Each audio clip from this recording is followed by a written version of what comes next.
Welcome to today's explainer class. Grab your magnifying glasses because today we're going to train you to become text investigators. Because here's the thing, every single time you open a book, read an article, or even just scroll through a blog post, you're stepping into a world created by someone else. And the secret? They didn't just write it by accident. They are on a mission. So today, we're going to help you uncover the hidden motives behind absolutely everything you read. Now, this concept isn't just some random academic standard. It actually begins with God. Take a look at Habakkuk 2:2. God commands clear purpose, saying, write the vision and make it plain. Just like God has a specific, clear intention in His Word to guide us, we've got to learn to identify the underlying purpose in the words of others. Understanding that purpose, that's a foundational part of gaining real wisdom. Here is our roadmap for today's explainer. We're covering the author's secret mission, the 4 core motives, spotting the central message, hunting for context clues, and finally, what it means to be a godly learner. Let's jump right into Section 1, the author's secret mission, uncovering the why. Okay, let's unpack this. Every single author writes for a reason. We call this the author's purpose. You can think of it as the secret mission that's driving an author to put pen to paper, or, fingers to a keyboard.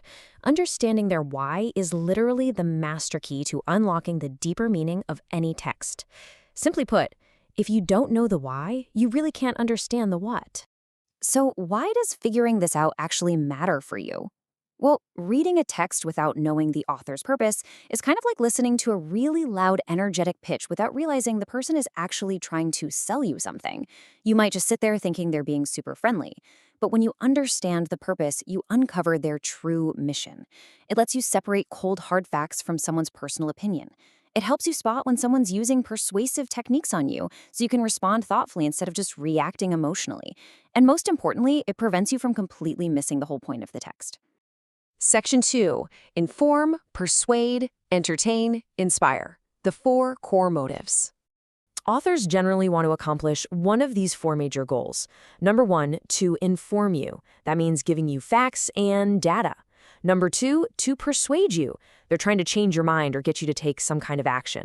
Number 3, to entertain you, giving you a great story or just something to laugh at. And number 4, to inspire you, lifting your spirits. But remember, authors are clever. Sometimes they decide to mix these together to pull off their mission. This is what we call a blended purpose. Let's compare. Say you're reading an article that solely informs you about the scientific facts of climate change. It's just pure data.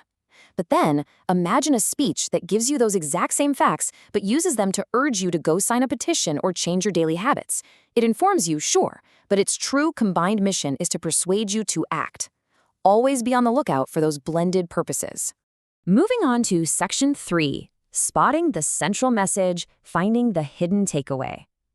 Now, we need to make an absolutely crucial distinction here. We just talked about the purpose, the why they wrote it. Now we're talking about the central message, which is the what. The central message is the ultimate takeaway or lesson that the author wants you to remember long after you've closed the book.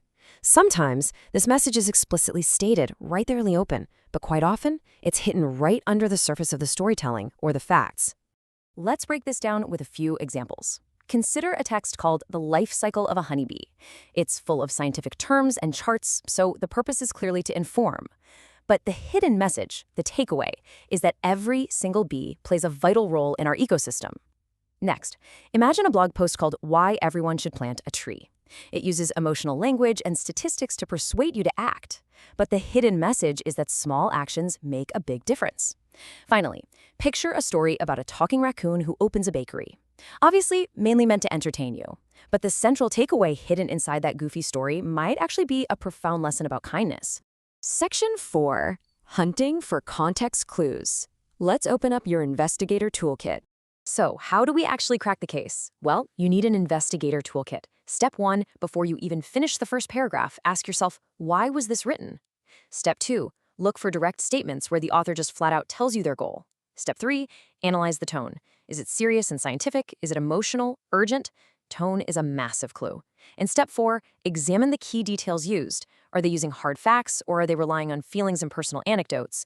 You've got to actively hunt for these clues. Doing this will sharpen your reading skills instantly. I want to challenge you to test your new discernment skills today with this detective homework. First, read a news article today and identify its purpose and message. Next, try to think of an example of a text with a blended purpose. Third, explain how tone helps determine purpose. And finally, dig into your Bible, find a verse with a clear purpose, and explain what it is. Because applying your new toolkit in the real world is exactly how you master this. Finally, Section 5, The Godly Learner, Wisdom and Discernment. Let's step back for a second and look at the most important part of our lesson, why these academic skills actually matter to God. Romans 8:6-7 reminds us, "For to be carnally minded is death, but to be spiritually minded is life and peace." Keeping our minds spiritually focused brings life and peace. When we analyze a text, when we search for the truth and the real purpose in what others say, we're exercising discernment. And godly discernment is the ultimate goal of developing your intellect.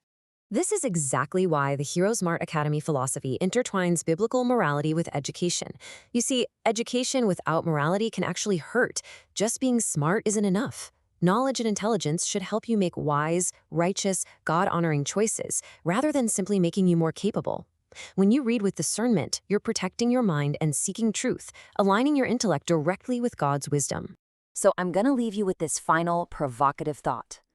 As you go about your day and read your very next text, whether it's a textbook, a news article, or a post online, will you just blindly consume the words?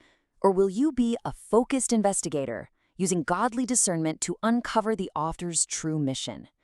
Pursue academic excellence today, class, but keep your mind centered on God, truth, and righteous choices. Have a great day and happy investigating.